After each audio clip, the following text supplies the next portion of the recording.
Assalamualaikum warahmatullahi wabarakatuh. Perkenalkan, nama saya Yohana dengan NIM 23140174. Di sini saya akan menjelaskan tentang mutu layanan bimbingan konseling. Nah, bimbingan konseling sendiri itu dua pengertian yang bermakna tentang pemberian bantuan. Nah, bimbingan konseling ini diberikan kepada mahasiswa yang sedang mengalami kesulitan dalam pendidikan. Layanan bimbingan konseling itu memenuhi apa yang diharapkan oleh klien atau konseli, memenuhi standar tentang bagaimana fungsi layanan bimbingan dan konseling, bagaimana indikator layanan bimbingan dan konseling, bagaimana manajemen layanan bimbingan dan konseling, terus bagaimana mampu mencapai tujuan layanan bimbingan dan konseling yang memiliki kemampuan jasa yang dapat memenuhi kebutuhan atau harapan dan kepuasan pelanggan, mampu mengintegrasikan dan kepuasan pelanggan, mendistribusikan, mengolah, mendayagunakan program, personel, fasilitas, serta pembiayaan bimbingan dan konseling secara optimal agar dapat mengembangkan seluruh potensi siswa. Terus ada faktor-faktor yang mempengaruhi mutu layanan bimbingan konseling. Ada faktor eksternal dan faktor internal.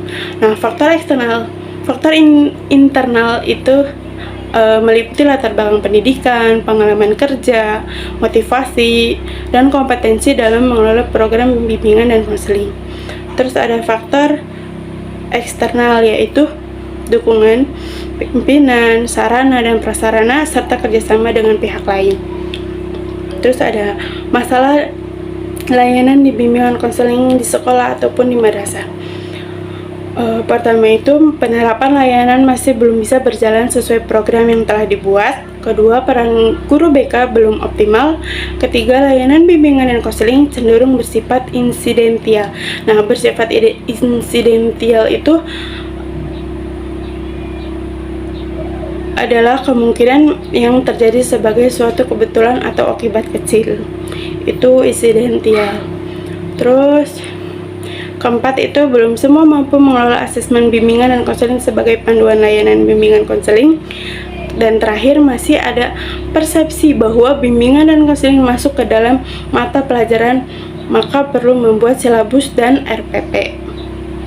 Terus ada konselor yang berkualitas. Pertama itu, konselor yang menguasai materi, metode, dan strategi yang tepat dalam menyampaikan bimbingan dan konseling. Terus ada konselor menguasai bidang psikolog secara integral sehingga dalam tugasnya melaksanakan bimbingan dan konseling akan dengan mudah menyampaikan nasihat dengan pendekatan psikolog. Terus ada contoh materi bimbingan konseling. Pertama ada cara belajar yang efektif dan efisien, ada cara bergaul, terus ada cara mengenal dan memahami diri, perencanaan masa depan, dan lain sebagainya. Terus yang terakhir itu ada guru BK. Guru BK itu tugasnya itu menolong siswa dalam menjaga kesehatan mentalnya, misalnya mengatasi suatu konflik atau frustasi, dan berguna dalam mencegah timbulnya gangguan mental yang serius.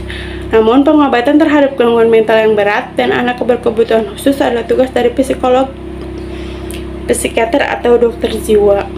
Terus menangani siswa normal yang mengalami masalah atau tidak ada masalah. Sekian dari saya, kurang lebihnya mohon maaf. Wassalamualaikum warahmatullahi wabarakatuh.